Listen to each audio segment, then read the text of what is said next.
song. Art, let's go.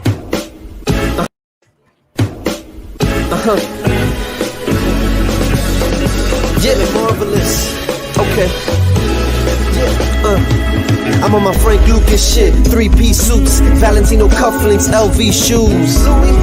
I bring the shorty closer, just enough to feel the gun on the holster. Out on the balcony, feeling on the breeze. City skylines, we're puffing on some trees. Cup of Henny on the rocks with the soda. Maybach, front of the building with the chauffeur.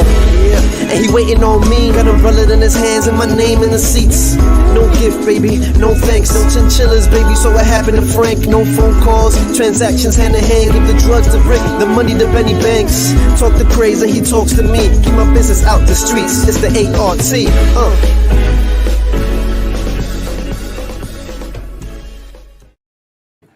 There's nothing but dope energy in this episode today, and I'm loving it. We already got some viewers checking in, but Eli Jas is here. The one and only Chris Boogie is here, secured by Mike Piazza in the back. We'll get to that in a second. Elmodifoca is here. You motherfucker. Alexandra, Spiritual Cloud is here. And my man, the Rick H. I don't want to say the other Rick H because it's not no other. It's not no other. Real Rick H is here. Thank you. Welcome to the show.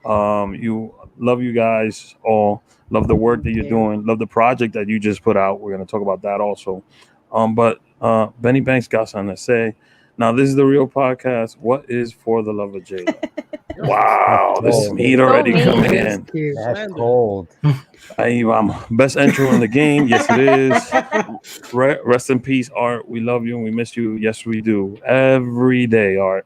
So there's 3 podcasts right now in the same damn room. So it's Men on Pause. Yes. The Men on Pause podcast. Yes. The Wind and Cloud podcast and the Rick A Show. Oh, and Chatting with Jazz is also. Yes. So. It's a lot of talent. Andrew, where's Rebel? Yeah, a lot of talk. Rebel's filming a show today, so unfortunately she will not be here. But stay on the podcast, please. I know Rebel has a fan base now. The fights are real. No, it's not real. Y'all not on our level. Team. Yeah. Johnny, what's up? Let's just it's just a lot of comments coming in. I want to play a small clip from Dad-raphy. If you haven't watched it, it's fantastic. After the clip, Jerry, Alex, and Rick will explain what the show's about and the premises of it, and then we'll get to know them a little further. One of these 3 individuals went to Sewer Park High School. What? Oh, yeah. The lower deck? Okay. The lower deck is in the building. But I got something dope to share. I love this piece.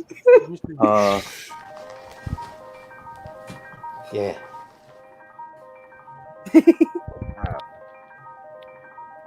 Dear Pop, I hope you're feeling better. Hesitant whether I should even be writing you this letter. Never clever enough to be a literary figure, but music always seems to help my words come together. Gotta do whatever it takes to communicate. Let's not make the mistake of wait until it's too late. Appreciate we ate well, never fell to the streets. You was a hell of a teacher, practice what you preached. At times I was weak, so I tried reaching out. Try to connect emotionally, but you keep me out. There's no doubt in my mind, in another place and time, you be supporting me from the sidelines, grace in prime time, but I'm not 9 anymore. And as much as I like nice things, I needed you more. Tried before, but I finally found a way to paint you the perfect picture. Cause you know what they say? They say a picture worth 1,000 words, but I never used them. Always heard your side, this time here's mine. I ain't tryna fight, this my way to make it right. Never wrote a letter, so I gotta use my mic. They say a picture worth 1,000 words, but I never used them. Always heard your side, this time here's mine. I ain't tryna fight, this my way to make it right. Never wrote a letter, so I gotta use my mic. Optimistically believing that you're still reading, I'm proceeding with page 2, providing the healing that's needed. Stay seated and buckle up, the road we taking is tough. Telling me what you think I wanna hear is not enough, and it sucks.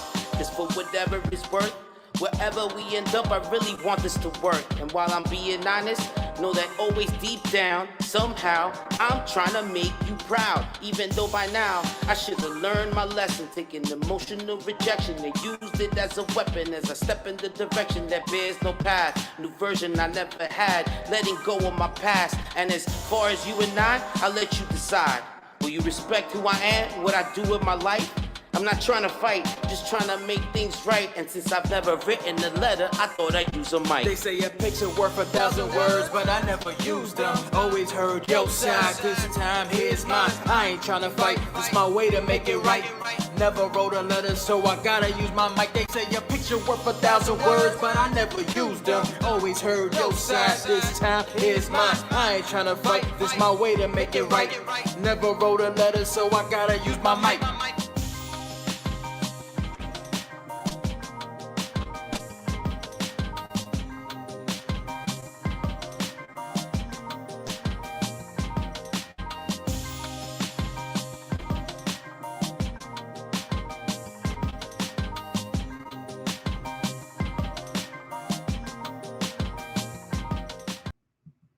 So there's a lot to break down there. Let me unmute everybody's mic. That was terrific.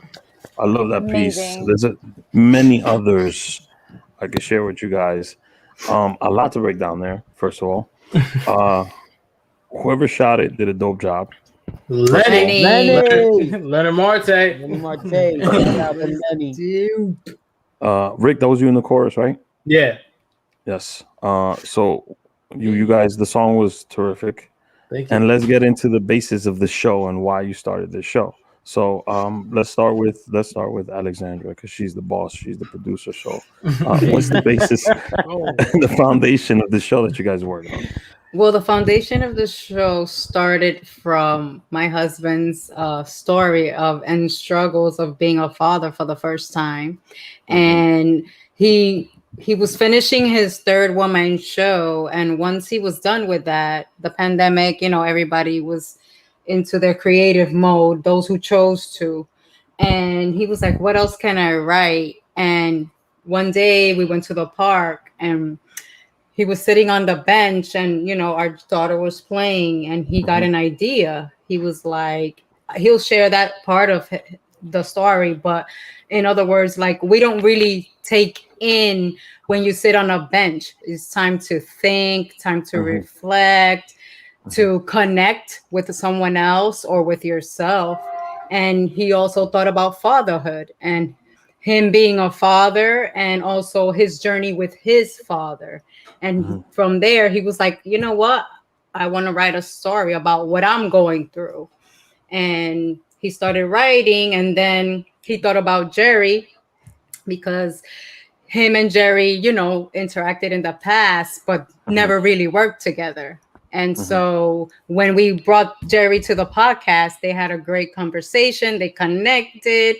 And he was like, oh, my God, Jerry has so much colors in him. And I really want to see him not only play a more dramatic role, but also share his story. And from there, the story came about. And we all, Jerry, as a team, united. I'm sorry. You think of Jerry, you think of comedy immediately. Yeah. 28, sketch, the podcast, and all that stuff. I'm a serious guy, man.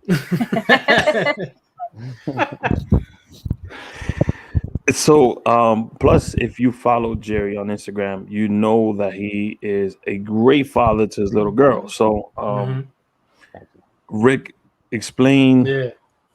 The first of all, the idea is great, man. It's great. It shows fathers in a different light, and I think in the last 5-8 years or so, the perception of dad has changed. But give us a story behind the whole show and that story that happened on the bench. So for me, I had this idea, like my wife said, and on top of that, I felt like when I was going through these things of fatherhood and also my own personal relationship with my father, I'm like, where is this community of fathers at? I feel like mothers have all this type of help for any little thing. If like the milk ain't coming out of the titty, there's a group for that. Like they come together. It's like, girl, you gotta try this with your nipple.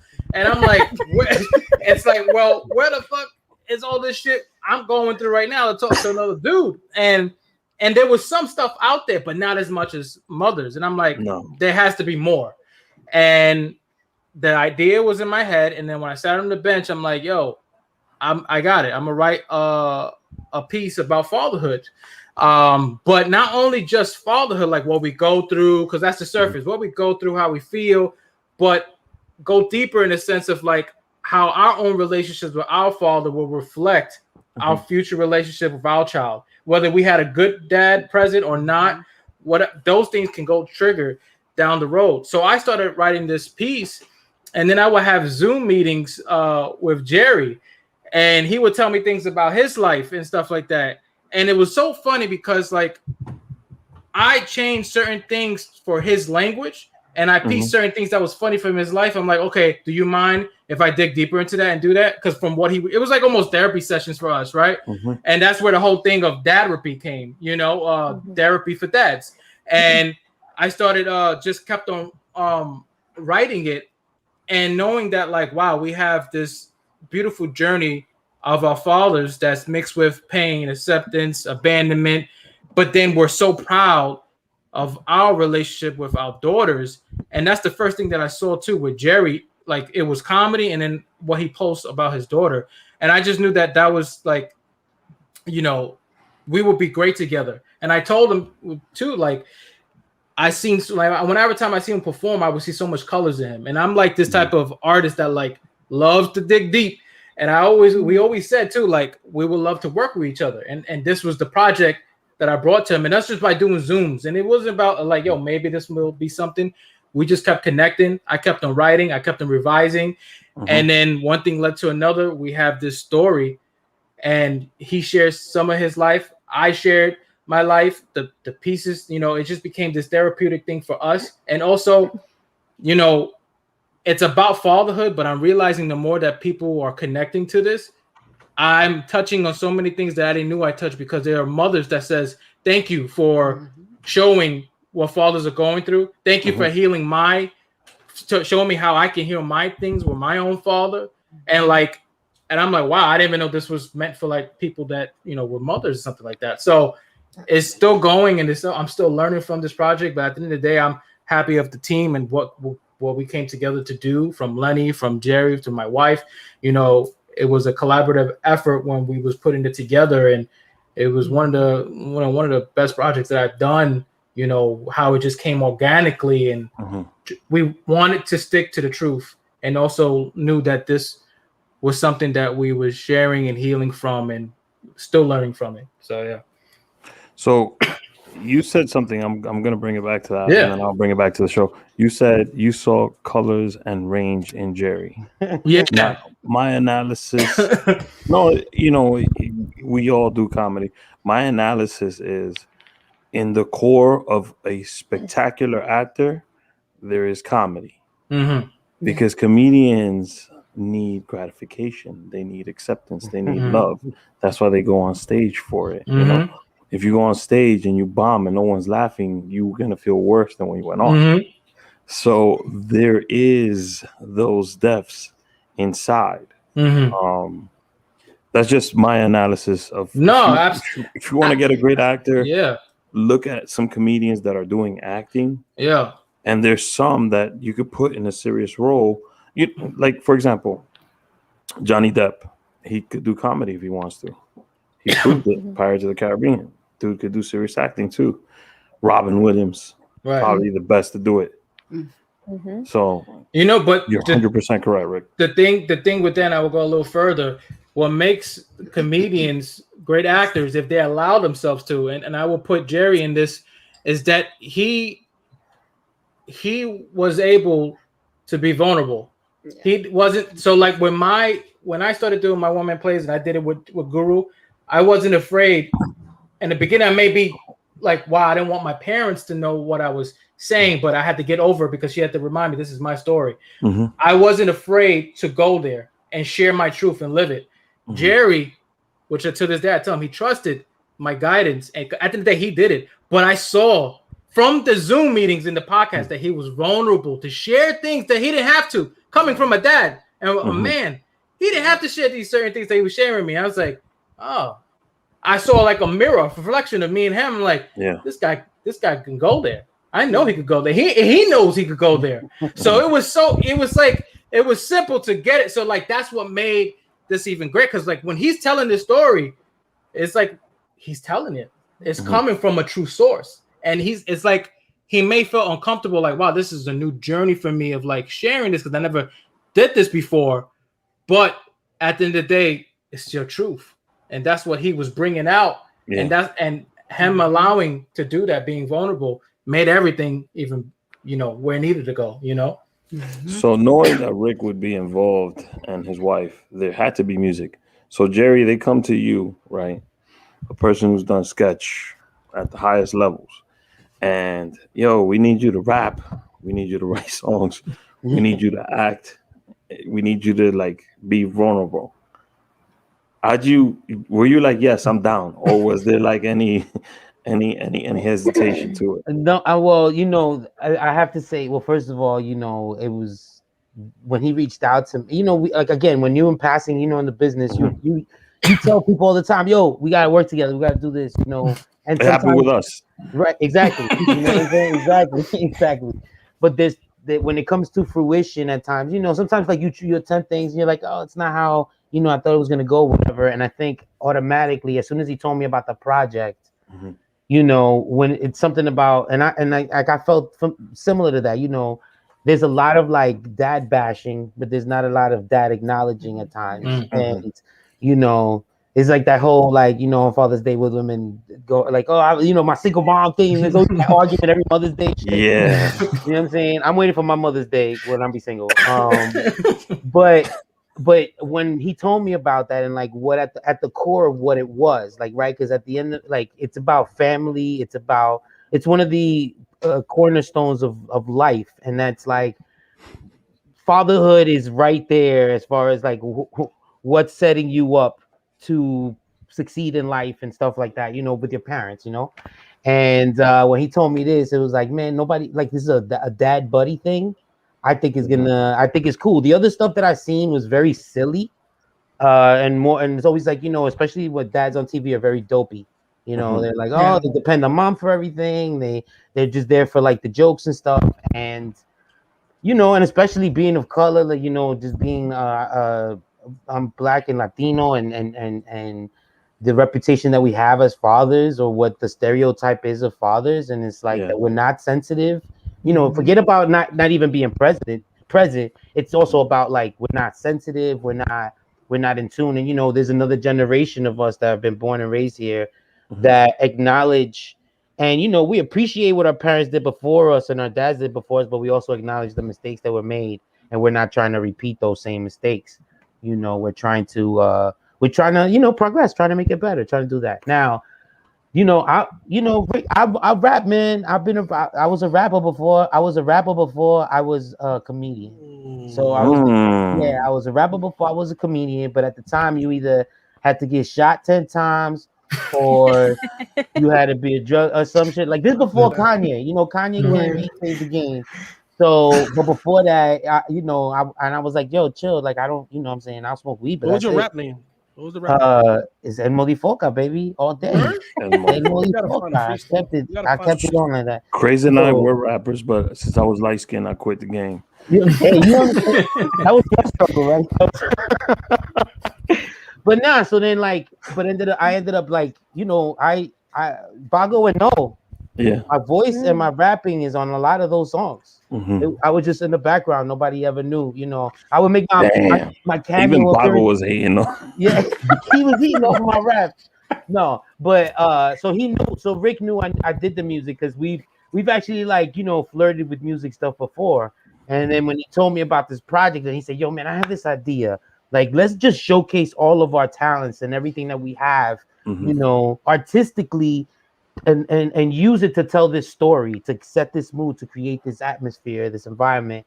And I was like, I'm game. And he had the beat, he had the hook, he sent it to me, and I was like, all right, when we're back to my rapper days. And I ended up creating this song, really opening up a lot of doors, a lot of things that had closed up. Because I'm good with my pops now, but you go through these trials and tribulations especially with your parents. And I was like, I had to open that door again, but it was fun, man. It was good tapping into those emotions, and also like going back as a father now, how I look at it different, a different perspective. It's like I don't come at it from the same angle of like, damn, he doesn't. Now I'm like, holy shit, as a father, he did this and he did that, and like with what he knew for this, and like they didn't have the access to the all the information and the fatherhood books that we do now and all this. Yeah, they come back from the old country and it's a lot of old school raising. Rick, Rick, that first of all, because you just had a baby too. People come at you with books. People come at you with books now. Before it used to be like that. Now they come at you with, look, you'll read these books. What to expect? Google. Right. Yeah, what to expect. Yep, all that stuff. Right. I didn't even know that, to be honest. I'm just gonna live it and figure it out and ask questions. The drama part was the drama part was nobody calls me to do drama, and I've had to do drama to do comedy, because a lot of times you have to play the straight man and you can't be the funny guy sometimes to help boost the comedy and the thing. And Rick saw that and he was like, yo, let's just start writing these scenes and see where it goes. And then to be able to, it's a little scary for me because I know how to gauge comedy. Like, yo, I close my eyes. I know, that's going to hit. The timing is off on this, like whatever that I could do. But drama, there's no like barometer. Like, I'm like, oh shit. Like, no, but there is though, Jerry. And it's the same with comedy. So I had a good teacher in City College, right? And it's the exact same thing when you're gauging if this is going to hit or not, because you're reading the room. You just got to feel that role and try to attach like a moment in your life where you've been close to that, and just go there and just feel like you're there at that moment. I mean, for me, it was more about the reaction, right? Like with comedy, if a joke sucks and they don't laugh, like it's whatever. I know because they didn't laugh, or if it did, like there's, oh my God. With this, there's no like. But is there grown? What is your reaction though? Your reaction? No, of course. But what I'm saying, if your reaction is it feels good and authentic, you hit it. I hope so. Like I put it. Yeah. There's some more episodes coming up where it's like There's 2 more, right? I'm putting it out there. Like this last one we just aired. It was like there was no. There's a sprinkle of comedy because I'm always gonna be there, but. It's raw. You feel naked because it's like I don't know how to gauge it. As far as like I'm getting the reactions and people are telling me nice things, but it's like you could be lying. When you laugh, you can't laugh when it's. So what you do is you show it to Bago, right? Yeah. If Bago keeps you to buck with you, he'll tell you. Yeah. I think like when it comes to like comedy and drama, like touching base and picking back on that, I think if you just be yourself. There's not, and you don't worry what the fuck the crowd is gonna like. Once you reach that place, if you don't care what they think, and you live your truth, the way it's gonna happen is gonna happen. You know what I'm saying? Like, you know what I'm saying? Like, at the end of the day, what's happening is like if you just be honest and share, whether they like it or not, it doesn't matter. It's what you think of it. Like you said, Rick, what you thought of it. With dramas, you like And I totally understand how Jerry feels, like like because like if you do a dramatic piece, what is the significant backlash for this? Am I going to see a tear? If someone's going to clap it up? And I want the sitcom. You know what I'm saying? It's like I guess the gratification is what you felt in that moment. In that scene. What you're just sharing. And whether you felt it like there's different ways of feeling it. You could cry or like you just felt like, damn, I just got something off my shoulder or off my chest. The crowd would notice that. The screen would notice that. But you have to notice it first. Yeah. So like I didn't worry with Jerry at all because it's coming from when we have these things. When I would just all I had to do was just remind him where he's at and from the information that he shared with me and just put a bug in his ear. Remember this, remember that. And then I see him thinking and then I'll go back and say, when you're ready, you let me know, you take us to that world. Yeah, Now, let me- and kudos to them for setting up that environment for me to feel like I felt. I mean, listen, my daughter was on set, so that's how safe I felt being there. You know, my daughter spent a whole day on set. She's never done that before. That's dope. And, you know, she got some parts in this stuff. Yeah, and like, you know, she wants to do this, but I wanted to expose her a little bit, and this was like the perfect, perfect place. Yes, because this is true to life. Like, there's no faking the funk on this. Now, I want to ask Alex, right? Yeah. Your mother, and you're producing a show about fathers. Did you feel like is he valid in saying sometimes fathers don't get the recognition that they should? Or were you doing this like, man, I'm producing this show and I'm a mom. I went through childbirth, 9 months of pregnancy. You better not bash fathers right now. Don't bash me. You are right there. I'm gonna look at you square like, yo. There is the that moment, because like women, we go through hell and back, and we have to swallow it and push through no matter what. Lack of sleep, tantrums, we just got to deal with it. But at the same time, I was really proud of him for doing this, because there are men that, like, I compare it to my father. Like, he came from the time where he doesn't communicate, he doesn't say what he's going through when he's stressed out.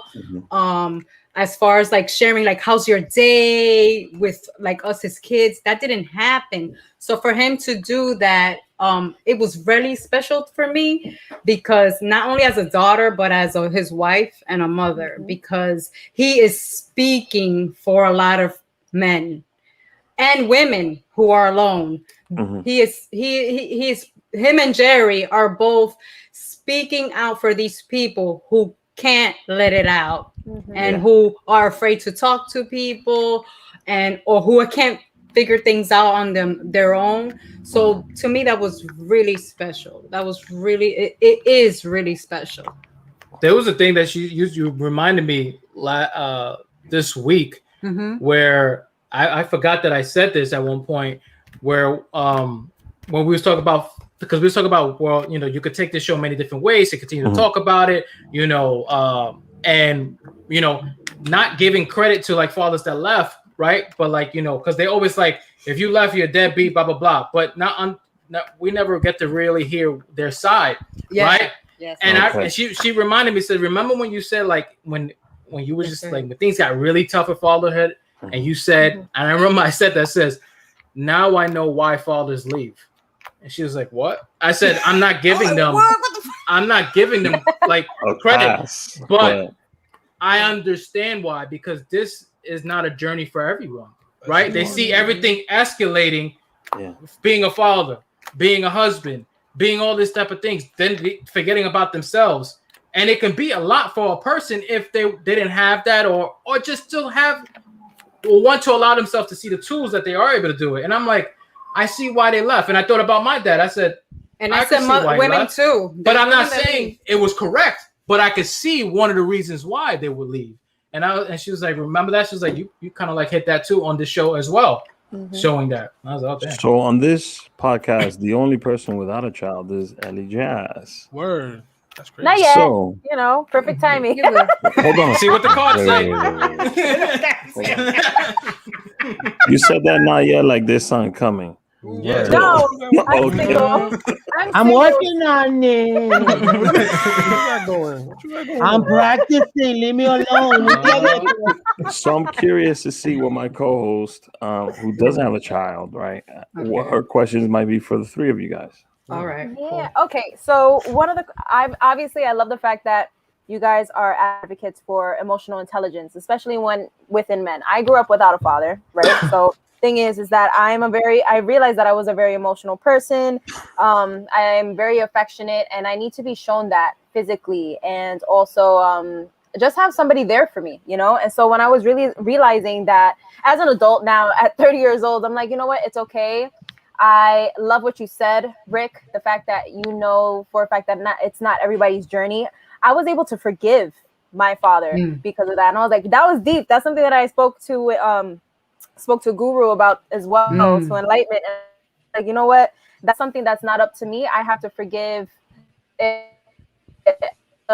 basically apologies that I never from these people. I have to give that's within, you know, your work. You're able to actually, you know, help the journey. I don't want to sound bad and cut Ellie off, but her Wi-Fi is not that great, so I apologize to anybody that's watching right now. Do you hear me now? And I know I rambled too. So my question, if you guys still hear me, do you still hear me? Yeah. Now we hear you. Now it's there. We go. Now, okay. Let me get it in real quick. So when you were filming, what were those moments that you were reflecting when you got triggered? How were you able to basically go on with your project without, in a sense, getting into the triggers that you experienced? Damn. Not giving. So say that again. You said when we was triggered, how did we push through? Yeah. How did you push through, and then not derail, not give into it? Yeah. You know what? For me, I was looking for those triggers because when I'm on the stage, I have to tell the story, and there's only one way is by saying it. So if I don't feel those triggers, then I'm lying to myself. And if I'm lying to myself, I'm lying to the audience. And when I lie to the audience, I'm lying to everything in the project. Well, you could tell that I'm lying. So for me, I but I wanted to feel those triggers. And if I felt them, then I wanted to see how further can I go. And, you know, maybe there was something new there that I can pull from that wasn't in the script, which I allowed improvisation. I allowed that for, you know, if it's there. It's like, because we knew the script, but it was like, yo, if something comes out because like you said, a trigger or whatever, don't hold that shit in. I was like, let's go there. We'll pick it right back up. So for me personally, I looked for those triggers to keep going, and I kept on wanting to feel those triggers because that's what's going to push the story, and that's what's going to push us to see where this is meant to go. Beautiful. I love that. Jerry and Alex, did you guys? I would like to hear the answer from you guys also on that same question. Piggybacking on what Wynn said, in this case for this series, the scene that we did in the kitchen, that was like all improv and coming from a real place. We was like, that just sound like a real. We were scared. We like, but the story was fiction. The story was fiction, but the emotions and the fire was coming from a real place, and I used it. Damn, kitchen scene. So if you guys ain't watched this, watch that kitchen scene. It gets hot and heavy. People were like, "Yo, are we filming this? Is this real?" Coño, pero. I'm gonna piggyback on what this. You know, I actually, you went looking. I actually went looking for, and if I wasn't triggered by those things before, and I knew that I re-triggered myself. Like I would go back to how I was feeling in those moments.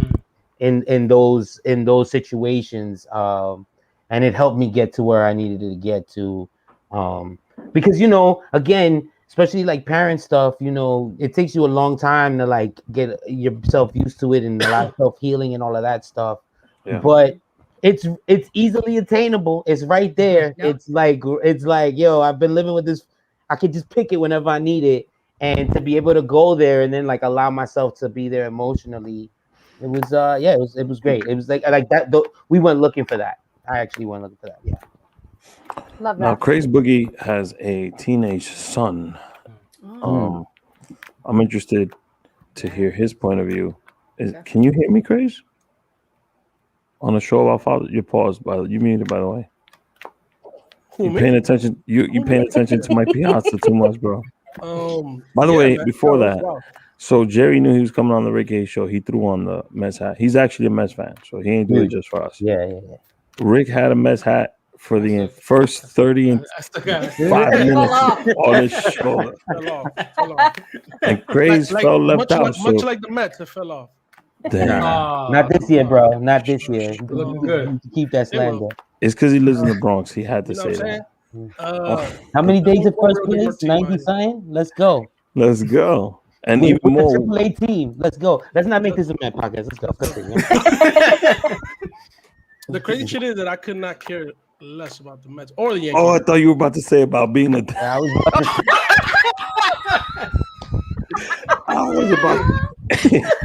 Oh, well, about being a dad? Yeah. Yeah, but Yo, Well, during that stage, yo. As my best friend, I was about to throw you off the podcast and be like, "Yo, he didn't mean that. It's just too much hookah."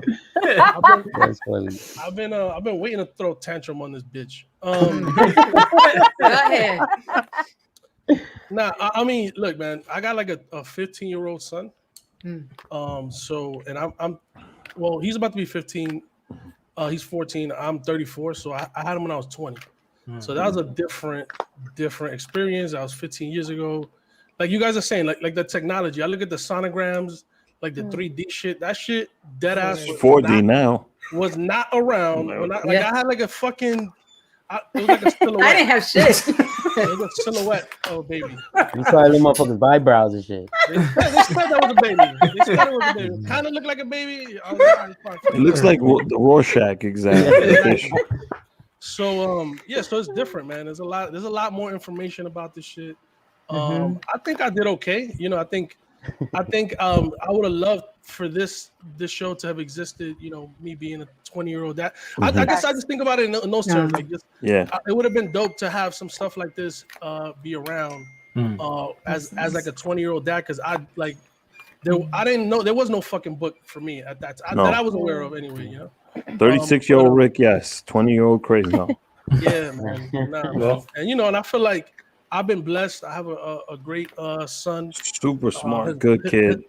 His mom's dope. You know, we're good friends, so I feel like it's worked out for me. We figured out, you know, on our own very early on that like the best thing would be for us to like be friends, and like we remain friends.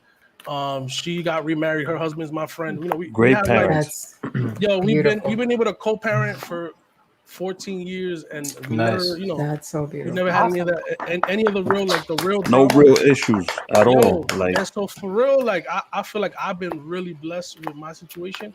And so I don't know. I feel like it's so dope to see that something like this exists. I hope that like we could boost this and create more shit like this. Like I feel like just watching that the song that you did, man. Like I feel like just hearing you connect the two things, and like that's just one of the records you in know, the show. and- There's a couple. but it's something that for me it was interesting to hear, just because like I only recently the last few years really looked into the relationship with me and my dad. You know, my dad was around, so you know, I grew up with him, but we have like our issues. You know, but I didn't really see that and how that shit would relate to my son until like my son hit like 12, and then I was like, oh shit, yeah, we gotta rethink this. We gotta, you know, we have to be more open. We have to talk. You know, I need to like look at my relationship with my dad and like, you never talked to me about any of this shit. Any of this shit. I'm not gonna repeat that. You know, so like I thank y'all. That's dope. I love what y'all doing. I hate the fact that y'all Mets fans. But, We love you too, man. And you know, But whenever you're we not go to a even Mets a game, you're Yankee invited. fan. Yeah, we love you, man. you know, You're not even a real Yankee fan, though. I mean, I'm not. Like my dad, the Yankee fan. Dodgers I'll be repping for fan, him. like- You know what I'm saying? Like I be repping for him. You know, fuck. But why you got to really autograph don't Mike know shit Piazza in the about back, sports. though? Yeah, that's what I was gonna ask. Like, he got a Mike Piazza in the back autograph from the Subway that's Series at actually, that. like a Was that after autograph Roger Mike- Clemens hit him? That's actually Mike Piazza? No.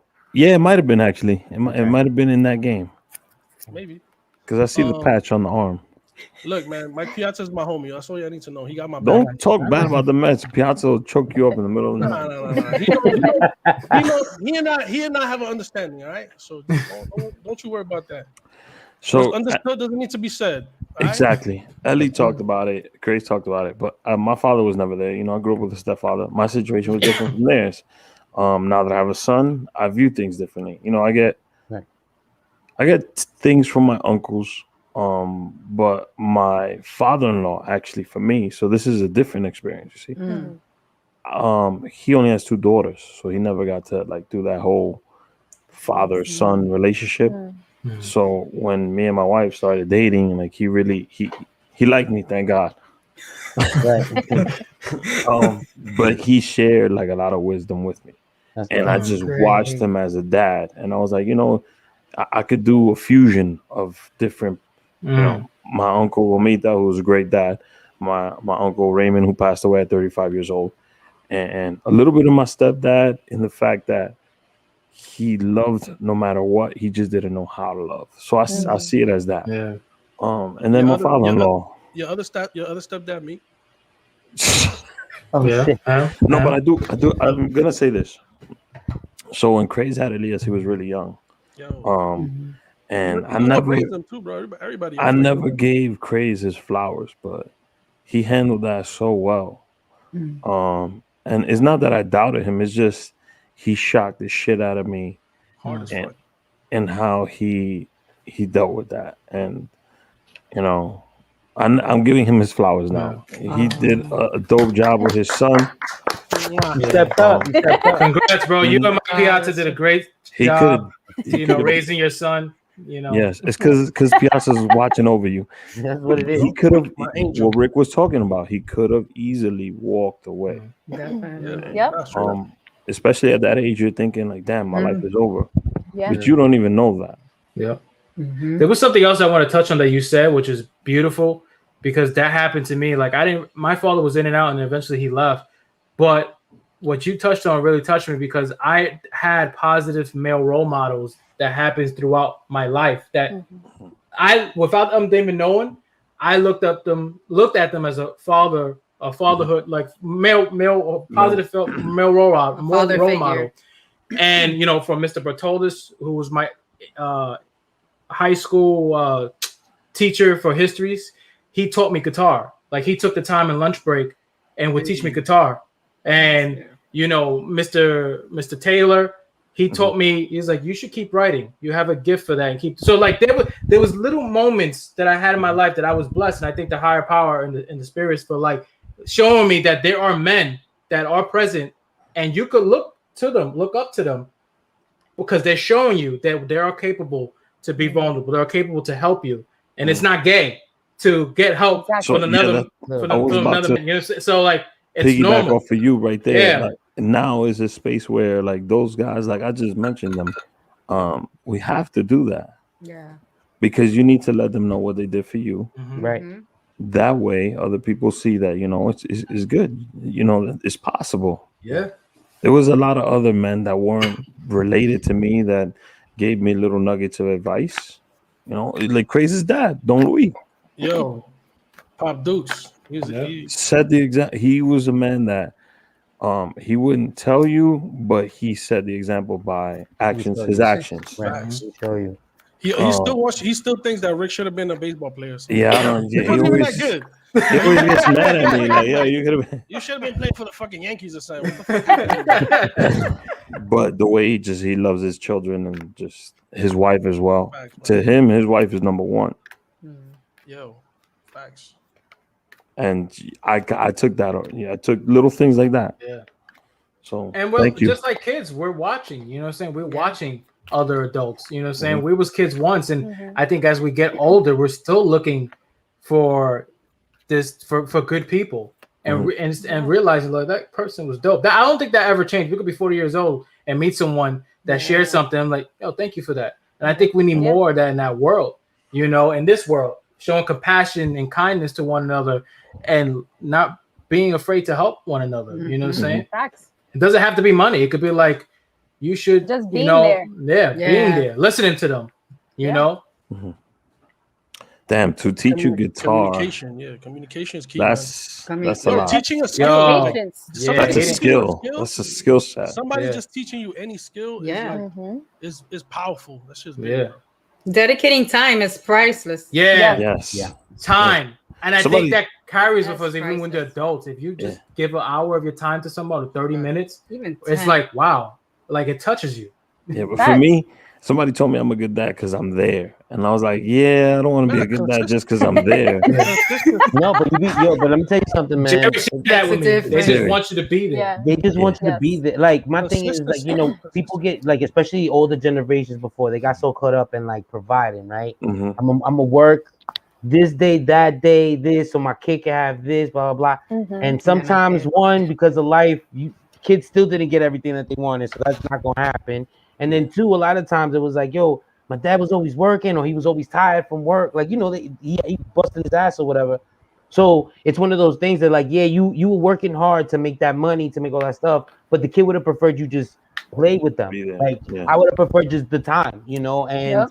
for me now, like that's especially when I take on, I do a lot of different projects, but for me, I could give a shit about money. I could have had money a long time. It's not about that for me. It's like, what is this project gonna bring, and is it worth my time? Because whatever time I'm not with my kid, like you still in time for my kid if this is not worthy of anything. I turned down a project because of that. So Exactly. And listen, and I do that, like I do that left and I'm known for that shit. And I like, for me, it's gotta carry weight. It's gotta mean something, you know. So if because at the end of the day, like my kid is not gonna remember that I bought them a fucking doll or whatever. They're gonna remember when I was there, when I wasn't there and they needed me for whatever reason, or I broke my leg or whatever, but daddy wasn't there or whatever. You can't control a lot of those things, but what you can control, then do it. You know, that's what they want. That's all really that they want. That you show them how much they mean to you. You take out that time, and that's what Tom does. That's it. You could buy the kid all the things that he wants. He's still gonna want you to I want be my there. son when he's older to be like my dad used to always say X, Y, and Z.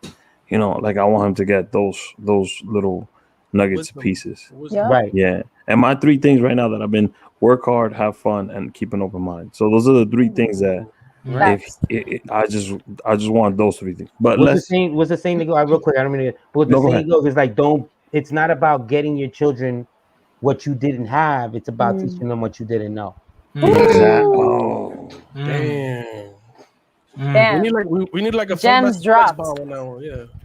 We need a flex bomb. The album coming out next week, Jerry. Motherfucker, you got a little snippet. That's a good album title. that was beautiful. Yes. I'm gonna quote you on the Instagram with that. So Facts. I want Ellie to read the cards already for got you. started. Oh, let's do it. By the way, y'all are gonna love these cards because Spirit This is is loud. called. What do the cards say? Do I sound like that? This Do I is sound like that, great. guys? What do the cards No. say with Eli Jas? I cannot with you. Yes, Lars.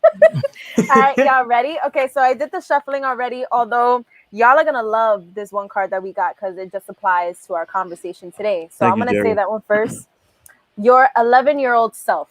So automatically, I'm like, we're talking about our inner child today. So the thing is, what I find beautiful is the fact that we are tapping into our inner child today. And with your work that you guys have been doing, it's going to be so beautiful. It's going to flourish into everything that you want it to be. That's the way that I feel about it because of the fact that you are catering to not only your inner child, but you're also catering to other people's inner child. And you're invoking that space so that they can heal. And this is the reason why I mentioned that in my earlier question, you know, about your triggers, because your triggers are going to lead you to personal growth. So I think that's beautiful. So I actually do want to read from the little booklet real quick, but I love what it said. It says that little boy or little girl inside you never goes away unless you stop letting them out. Then they wither away inside. They are your magical inner child with a mischievous little grin and a sparkle in their eyes. You know, we all had that little mischievous sparkle. And they go, your 11-year-old self wants you to play, explore, and feel safe. Your 11-year-old self is also more perceptive than you realize. They know when they're safe and when they're not, and will create armor around their hearts to survive. How would you treat your 11-year-old self? Coax your magical child to come out and play. Now, I really find that so gorgeous because of the fact that I think that's what we're supposed to be doing is like once we heal our past selves, we can be here now, you know, and cater to what we need to in the future. The other one that I got from that same deck, which is the Cosmic Journey Oracle, if y'all want to go peep that. Some people were actually buying the decks after I was showing them. but it says your lighthouse guides you home to the stars. Not only that, but I really love the fact that Rick mentioned being true to yourself, because look at what we got here. Be true to yourself. Now, let me tell you, I don't do this, but like I do it on the spot. That's why I was like, oh, yeah, everybody's on point. Also, convince yourself, not others. Another thing that Rick mentioned. I'm like, you see, spirit is here. I really honestly. That's guru student. 100%. We're representing tonight. That's what we're doing. That's right. And then the last one, it says, you know what to do. Now, I really love that because it talks about trust. You just have to trust in yourself, trust and know that you know the next step. You know, I really do feel like the need to share the fact that, you know, all of us are working on so many different things, but when you trust yourself and you trust the fact that you're giving everything its divine time, you know, everything is going to flourish the way it's supposed to. And yeah, you're only going to get tenfold back. So I want y'all to keep doing what you're doing, because honestly, these cards are gorgeous. They're beautiful, so much light energy, and you're on the right track. Woo! I really love that. Woo! I love the fact that Ellie flourish in the, you know I had to. inadvertently, though. I don't think she meant it on purpose. I didn't. But we're all flourishing. It's all good. It's all good. Rick, I want to get your thoughts on that reading. Yeah, let me know. You can no, you know what? You know, I was, to be honest, I thought it was dope. I thought it was great. I look, it didn't lie because it kept on going back to what we was discussing. Yeah, you know what I'm saying? No lies. So it's not even a coincidence. It was just meant to be that way. So I trusted it, and I believe it with my own eyes because I'm hearing it, and I'm like everything she said, what we was touching on, and I love the reasoning behind it. The 11-year-old. I think we all have a kid inside, and we should keep playing with that kid. And even for me, even like when I take life serious, and it was a reminder to keep on having fun and keep on doing those things. And on August 3rd, Craze. On August 3rd. I want to say something though. Ellie's been doing this for 7 episodes, and every time she does the reading, is like. She's shuffling. She's not picking the cards out. We don't write a script. I don't like. No, not at all. Yeah. It always is spot on, you know. But August 3rd, she'll read Craze's next Tuesday. No, you a hater, man. I want to watch this. But I love it. I'm having some trials and tribulations right now. I loved it too, and I also want to say that being a parent, you're always reminded of your child. Because your child reminds you to be in the moment and wonder, because everything for them is new. They're exploring, so they're reminding you. So you have double. You have your inner child and your child reminding you. Yes, girl. Oh, I love that. And to piggyback on that, that's a great one. The cards is also a reminder to keep doing what we're doing because our child is seeing it. So if our child fucking see that we're bullshitting and not being true to ourselves, it's gonna call us out when it's able to, you know, talk in English because it's cursing us out already in baby language. But when you tell them that, you know, believe in your dreams and you're not, they're gonna be like, well, why are you not doing what you're supposed to be doing? Exactly. So true. Damn. I'm emotional. That's what I'm here for, Rick. That's what I'm here for. Jerry, what you think? This is like drunk Rick. Yeah. No, not yet. Not yet. It sounds like drunk Rick. Only had 2 IPAs. You know, it's not ready. All right. No, I'm again. Yeah, the beautiful words. What's up, buddy? By the way, I know this girl for like we know each other forever. I love all of you guys. Like she's the trajectory. I'm so proud of you. But anyway, Ellie's on the show because Jerry told me pick Ellie. I did. I really put in. I made the comment there. You didn't know that. You didn't know that. No, it is. It's quite. Nah, I don't want that person. No. Don't say who I told you no to though. Don't say I won't. All right. I won't. Beyonce. Said Ellie, I said, yeah, she's good.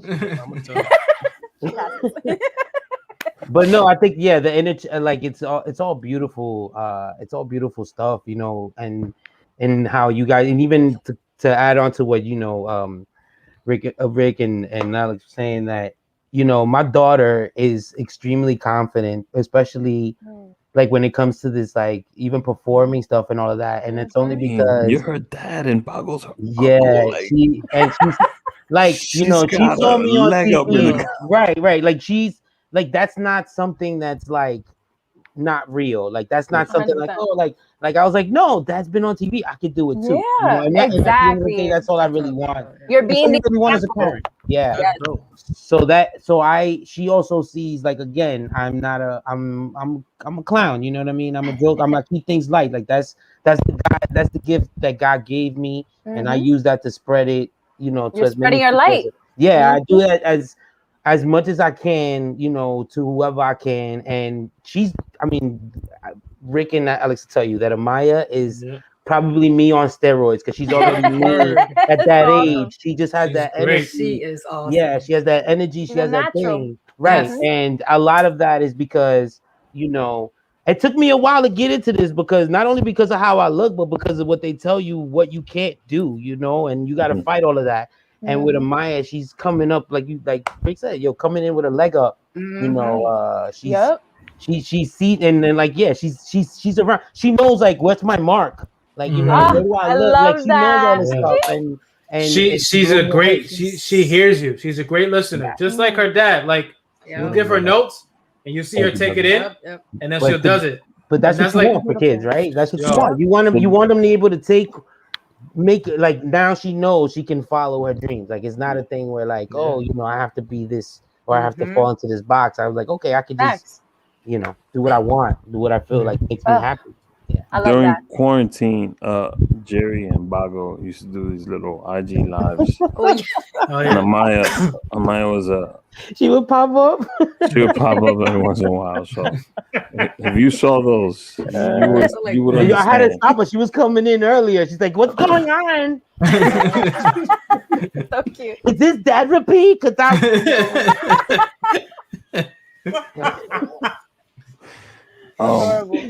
it's great. But now that we've highlighted you three as creatives, and we're gonna get back to the podcast real quick, we have a segment called Creators Anonymous. Okay. Where we highlight O's not here, sponsored by ADC. ADC is not a brand, it's a clothing line. He's not a designer. He says he's not a designer, he's not a brand. But O is just a creative person himself. So I'm gonna go with his pick, and I'll tell you, because he's in the Bahamas right now. Ooh, wait, wow. He's in the He's Bahamas. chilling. Was it Bahamas or Aruba? I didn't read the text. I think it's Aruba. It's his anniversary. You could do it. Yeah. Oh, Nice. nice. So his pick is 100 Acres Works. Let's go. Christopher Robbins, and I will show you 3 pieces. Yeah, I fuck with this. Dope. I fuck with pop art in general. This is pop art at its best, actually. Yeah, I fuck with Because there's some pop art that I like that one. I could have done to this. So Let's read the Can I first get one. that last one? Yeah. Can you do the first one again? it says, I tried to put. Okay, I got the screenshot. You good? All right. boom, screenshot. Damn. I should have So- on the first one. Dope artist. His at is 100 Acre Works. Yeah. Oh, So I'm gonna let Ellie go with her pick. For the Rick, cat I need your person, energy to change it to You voice. can go ahead, Ellie. Okay, so my pick was Pink Cat Daily. She is an artist. Hold on a and- second. Wait. ¿Qué pasó? Was it me again? Craze deleted my photos from No. the StreamYard. I deleted your photo. 100% you did. Bro, why No, the fuck would I Craze. delete your He photo? did this because I didn't read his cards. Craze. Look, You get a shitty card reading now, all rush. Yeah, they believe in yourself or some shit. Like, I'll do mine while I upload. Ellie's. Damn, Craze. Yeah, that's messed up. So mine is Camila Giraldo from Colombia. And these are a few of her pieces. why would I delete Beautiful. these? You deleted it. You're trying to sabotage her. This is a famous Colombian This is hot. soccer player. Yo, this is Yeah. fire. Oh, wow. Ooh, those colors. So I do not know this person. It came up on my feed. I was like, this is some dope art. and I decided to highlight her today. Thanks. Get on the show. Yeah. I will. I'll reach out. Awanuaria. Nadia. Her actual name is. Oh, so this is Ellie's pick right here. I found it. Ellie, let's go into it. So the pink cat, she is an artist, and the fact is that I love the fact that she has. Okay, so every male that she highlights, like every different colored cat, represents a different man in her life, a different stage. So there's like the fuckboy cat, there's the astro cat, basically the one that is not in 3D realm yet, but that's who she's manifesting. So look. Just know that behind every unsingle post, someone's smashing the lashes off that bitch. So I love the fact that it's really raw. And I love her colors and everything. I really love the work. So she's really, no filter. That's what I love about her. Crazy 100% deleted all of this from the broadcast earlier. I'll do your cards, Craze. Coño, just be patient. I'll be honest with you. Earlier today, I uploaded Craze's pick, my pick, and Ellie's pick, and they're all gone. The only one that's here is O's. So I'm doing crazy right now. There's a secret about this. Rick always just blames when he fucks up. He blames me. Craze, can we go into your pick now? Yeah, this is actually a dope ass artist. Nice. Don't know this dude, but I always like to keep my picks as much as I can, like local. So this is a dude from the Bronx. He does a lot of dope like landscapes from the Bronx. Just fucking detail, the color, the depth of the photo. Like this looks like you could walk through this shit. So this right here, like, yeah, I love how he captures the stuff in the Bronx, just the landscape of the Bronx. I'm a Bronx enthusiast. Dope. Just the scenery and if you don't know these dudes. So the whole concept of Creators Anonymous is these are just things that come up on our feed that we catches our attention, stuff that you would share in your group chat. We always see people share so much negative shit on social media. The concept of this segment is for us to highlight just positive dope shit, people that are creating dope shit. And so those are our Creators Anonymous for this week. Thanks to O from ADC, a different concept. I want to add one more. No. So we organized Rick and Alex and Jerry to give me one. Okay, so this is they're called the Mets. I don't know if you guys know. They have a page on Instagram, and they're a great team. And I don't personally know them, but I just know that they're doing good. And if you guys want to check them out, you can look them up as Mets. They got 1 million followers, so they're doing something right. Listen, just check it out. That's my pick for.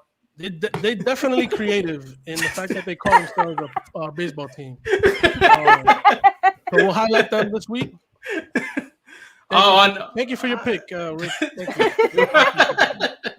Listen, I think that Craze is on his way out the door, and we have to sit in. That's a lot. Yeah, Jerry, make the phone call to Rick and let him know. I'm ready. He's not the one.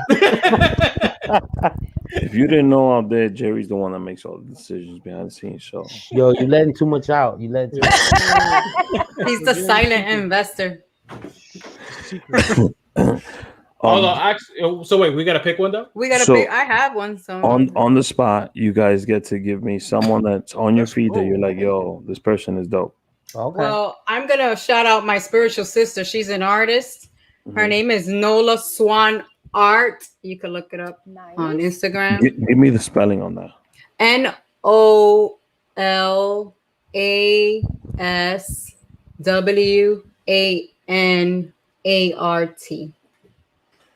Yeah, thank you. It's too many IPAs. I might have got that wrong. Yeah. There you go. So Nola Swan Art. Explain to me why we're this person specifically. I picked her because I think she's very talented, and her art really speaks for what she sees, but she sees so much of someone else and herself that she's really honest, pure, and vulnerable with her art. Love that. I think we could. Hold up. I'm gonna pull something up. No, you're not allowed to post anything. Oh, There you go. Oh. You have So we to got- look at one of the reels she had. Let me see. we'll watch one of these reels. What do you think? Yeah, that one. That's one of my favorites. Yo, the detail. I love The this. detail. Yep. Nola Swan art. Wow. Oh, Crazy, you trying to write a message right now? Like, I'm gonna DM her right now. I think. what are you doing right now? Let me see what we got. What else we got? Ooh. So I got breaking news. I got Jerry's pick. Oh, I like that. Ooh. Let's go. So one craze. Jerry, breaking news. Oh my God, Jerry, thank you. There it is. Breaking news. Thank you. So Jerry's pick is this guy. Hey. He motivates me. I can't yo. No, actually, Jerry and Rick. Who do you? You know what's so funny? I opened up my Instagram and the first thing that came up is a good friend of mine from Houston. She's like an entrepreneur. Mm-hmm. She's like in her 20s, and she's just trying to like figure out how she wants to like do her clothing line. But she's very spiritual, very humble, a sweet girl, and she's just like trying to like. She's one of those things where she's going after the things that she loves to do. And I've been telling her like, you want to do a clothing line? Go after it. Mm-hmm. So She already did. and she did, and she's launching it. So her name is Kiara Harris, and her Instagram is KEYYZZ97. And I think she got some samples of her clothes. She launched on the 19th already. So give her a shout out. KEYY. Yeah. Yep, ZZ97. Oh, I got it right. Damn, I'm good today. All right, boom. So she launched the clothing. Okay. Yeah. We're gonna tag. So when we cut this clip up, we're gonna tag. Cool. Boom. There you go. And it's called Elias. I hope I'm not messing it up. Elias Sumis. Okay. That's the name of the thing. I forgot what it means, but it has a. I remember when she told me it was a powerful meaning behind it. I think maybe to like being not to be afraid to be different and stuff like that. Not afraid to be free, be unique. I love that. Not being afraid to be unique. There you go. I think it means don't mess up my name. I think I mean, these all look like clothes Ellie should be wearing. So yeah, I'll get you some Hell free sample yeah. packs. just Yo, hit us they up. look so comfy. I love the colors. Beautiful. Mhm. She's doing a beautiful job. Word. Fire stuff. Jerry, is it Wambago? Please tell me it's not Wambago. No, it's not Wambago. He doesn't need my help. I love you. I'm just kidding. Well, not anymore. I'm gonna shout out. He's an incredible. He's a photographer artist. His name is Hector Lopez, but he does body art too. Like he does a lot of body art. He does these like pieces where he makes people like look like they're like missing chunks of their bodies and shit. But like he's he's like he does all types of art and creative.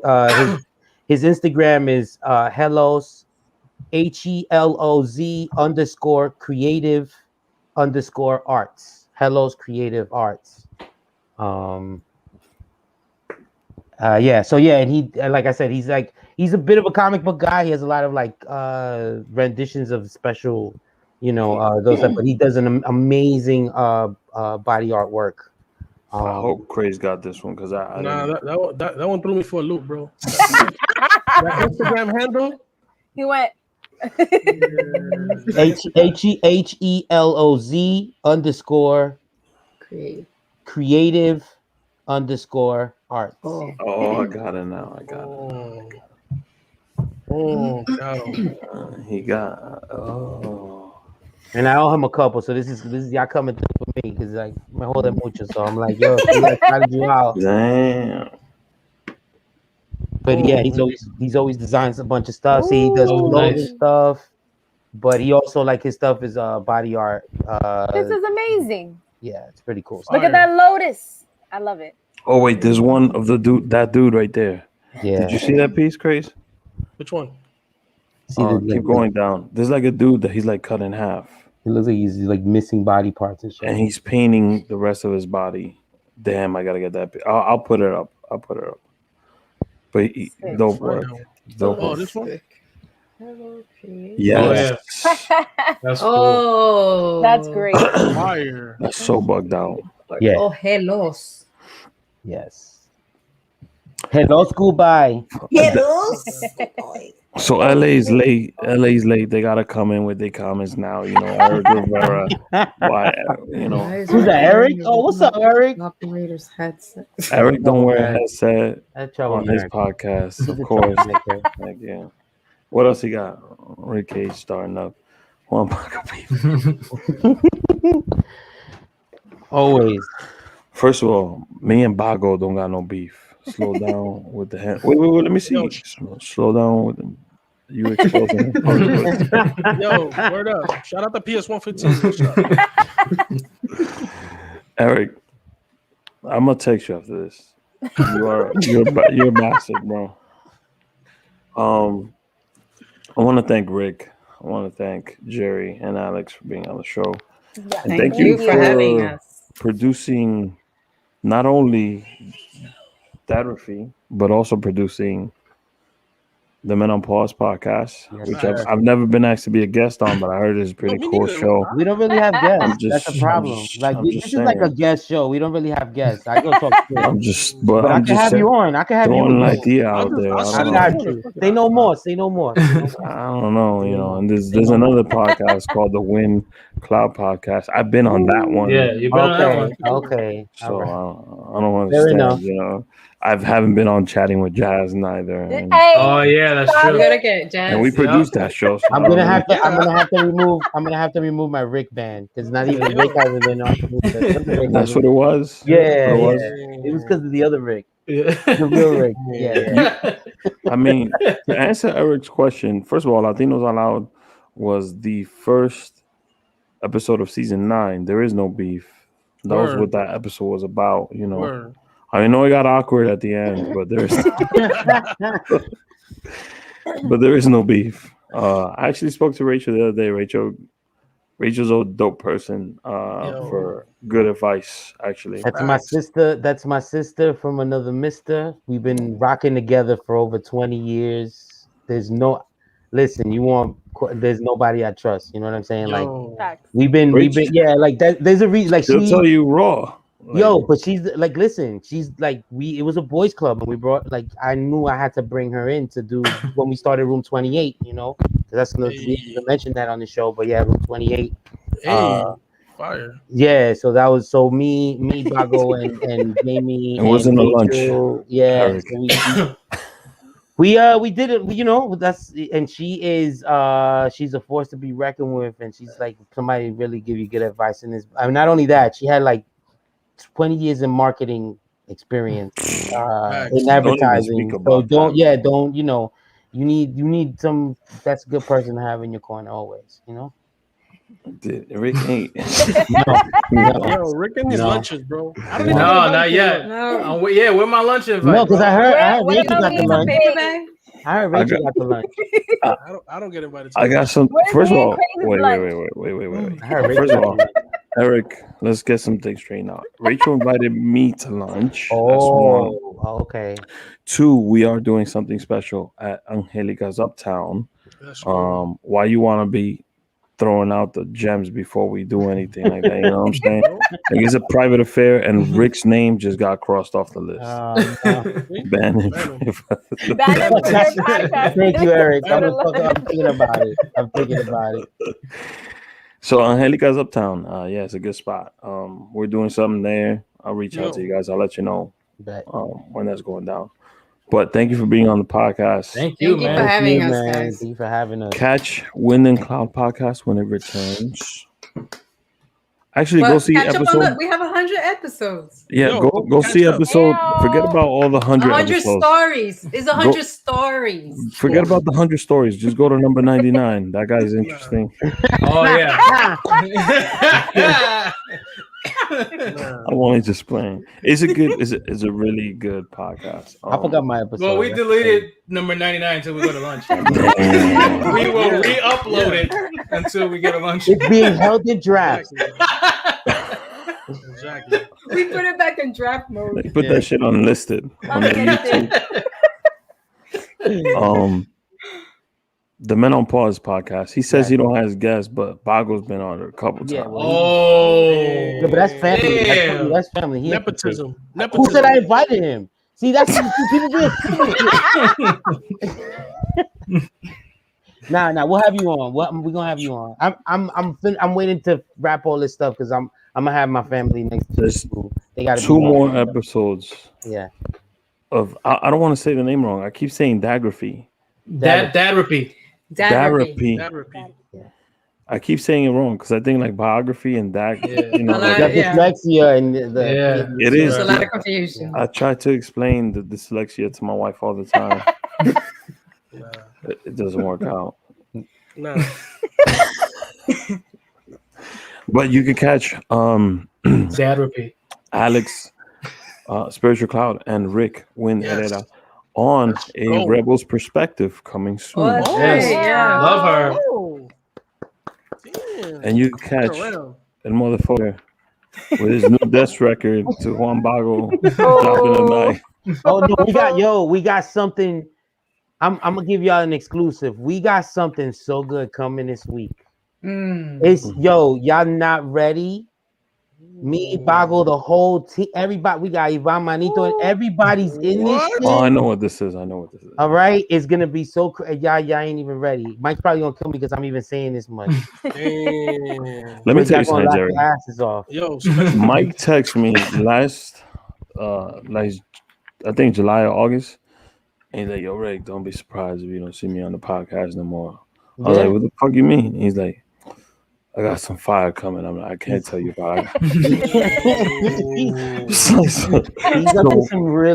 up to some really. So why are you telling me this? And then I hit him up like 3 months ago. Well, I've been talking to him. Yeah. Nah, I can't tell you. But I can't tell you, but I need you to help me with this.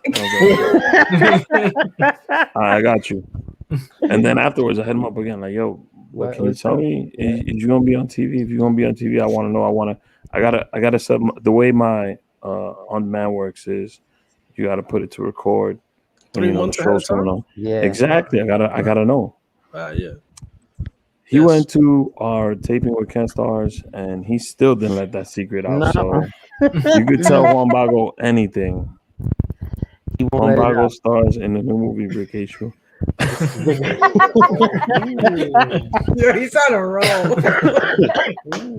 Eric, you're in LA time right now, but do you want to be on the Rick A show August 3rd? It's like 6 p.m. over there. Why you so spicy I'm at 6 just p.m.? saying. It's early over there, yeah. Oh, you know what it is? He's about to go on probably in an hour and a half, and he's getting warmed up. You're getting warmed up.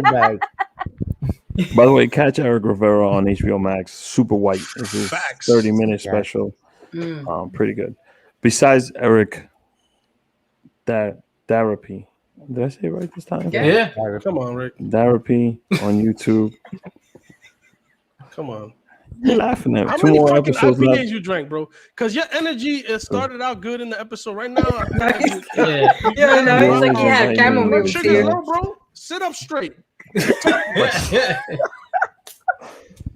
Bro, I'm gonna send you the link right afterwards. Oh shit. Dad-raphy on YouTube. Shortly after we wrap up on this episode, I'll put up the YouTube link for everybody to go see and go watch. Don't forget to like, subscribe, and follow, please. Please. And let's urge them to do a season 2 for it. Yes. Yo, with a cameo by Let's Rick. demand it. Sponsored by the fucking Mets. Let's go. There you go. There you go. No, that's Jayla. That's Jayla. Rick got drunk Theo energy today. No. Go to fucking sleep, bro. Eric, you used that joke with Jayla. He used that joke with Jayla. You can't use that with me. Fuck that. Eric Rivera, August 3rd. Me and Eric gonna do a standoff. Stand up, stand off. Yes, I want to see that. So Rick slap boxes Eric Rivera. August 5, August 3rd. Wow. Rick A Show. You heard it here first. Ooh. pick the block, Eric, Let's go. after his morning runs. Yo, No, but thank you. Honestly, you guys are doing beautiful work. The fact that you're highlighting dads is amazing. Facts. Fuck Craze for making fun of me. Just turning things off. No, but And- likewise, brother. Thank you for having us on. Yeah, definitely. Thank you for highlighting everything, our community. You know what I'm saying? You're definitely. I mean, that's why you're getting the love right now, because you're putting a lot of love out, and you've been putting out a lot of love. And as a person that's been, we've been crossing paths, whatever, just to see the progression and the growth of the show, man. Y'all bless y'all thing, man. Thank you. I Thank you appreciate for it. having us. Appreciate it. Yeah, man. Yeah, Appreciate the kind words. love Can't y'all. wait to see you guys these next 2 episodes and continue seeing you on your individual projects as well. Same Thank here. you. Nothing but up from here. You already know. Yes, and you guys too. Netflix, you. holla. Have a great Love you night. guys. August You too. 3rd, me Much and love. Eric Herrera Bye. box live on air. So don't miss that. Oh, I'm there. Can I ref? Yes. 100% if you want to. I'm there. Rick's wife is referring.